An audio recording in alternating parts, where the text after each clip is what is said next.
YCP నేతలపై బుద్దా వెంకన్న తీవ్ర ఆగ్రహం వ్యక్తం చేశారు. కొడాలి నాని, వల్లభనేని వంశీ, జోగి రమేష్, దేవినేని అవినాష్, పోసాని కృష్ణమురళి చేసిన తప్పులకు శిక్ష అనుభవించాల్సిందే అంటున్నారు ఆయన. అదానీ కేసులో జగన్ కూడా జైలుకు వెళ్ళక తప్పదంటున్నారు బుద్దా వెంకన్న. 1750 కోట్లు జగన్మోహన్ రెడ్డికి ఆదాయం ఇచ్చినట్టు అమెరికాలో రుజువైంది.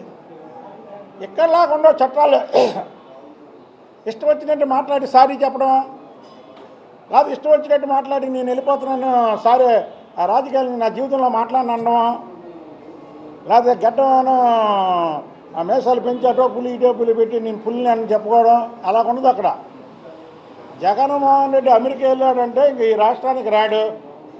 ఎప్పుడన్నా మొన్నసారి అమెరికా వెళ్ళినట్టుకున్నాడు, ఎప్పుడో మరి ముఖ్యమంత్రిగా ఉన్నప్పుడు ఎప్పుడో ఒకసారి కానీ ఈసారి కానీ అమెరికా వెళ్తే మనం కూడా వెళ్ళాలి చూడటానికి. ఎవరిని? జగన్మోహన్ రెడ్డిని ఎయిర్పోర్ట్కి. ఎందుకంటే ఇక జగన్మోహన్ రెడ్డి మనం జీవితంలో చూడడం కాబట్టి. పోసాని మురళి లాంటి వాళ్ళు నోరు బారేసుకున్నారు. వాడు పోసాని మురళిని మొన్న నేను రాజకీయాలకి దూరంగా వెళ్తున్నాను, నా జీవితంలో నిన్ను ఎవరిని విమర్శించను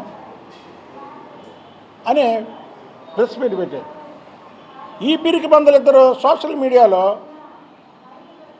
చంద్రబాబు గారితో రాజీ పడ్డామని కొన్ని సోషల్ మీడియాలో కార్యకర్తల్ని తప్పుదారి పట్టించడానికి చంద్రబాబు గారిని, భువనేశ్వరి గారిని ఎవరైతే విమర్శించారో వాళ్ళందరి రికార్డు మా దగ్గర ఉంది. పార్టీ ఆఫీస్లో కానీ మా దగ్గర కానీ కాలు పట్టుకున్నా ఏళ్ళు పట్టుకున్నా ఆఖరికి సాష్టాంగ నమస్కారం చేసిన పార్టీలో చేరతామన్నా సరే, ఈ రాష్ట్రంలో ఉన్న ఎవరైనా సరే పార్టీలో చేరతానంటే ఒకవేళ చంద్రబాబు గారు పాప చూడకపోవచ్చు, ఆ క్లిప్పింగ్స్ లోకేష్ బాబు గారు చూడకపోవచ్చు, మేము చూసాం. ఎవరైనా మంచోళ్ళైతే తెలుగుదేశంలోకి రావచ్చు. అధికారం ఉందని ఎర్రవీగి ఎవరన్నా చంద్రబాబు గారిని, ఆ రోజు లోకేష్ బాబు గారిని మాట్లాడిన వాళ్ళు ఎవరన్నా పార్టీలో చేరతాంటే ఫస్ట్ రివర్స్ అయ్యేది నేనే.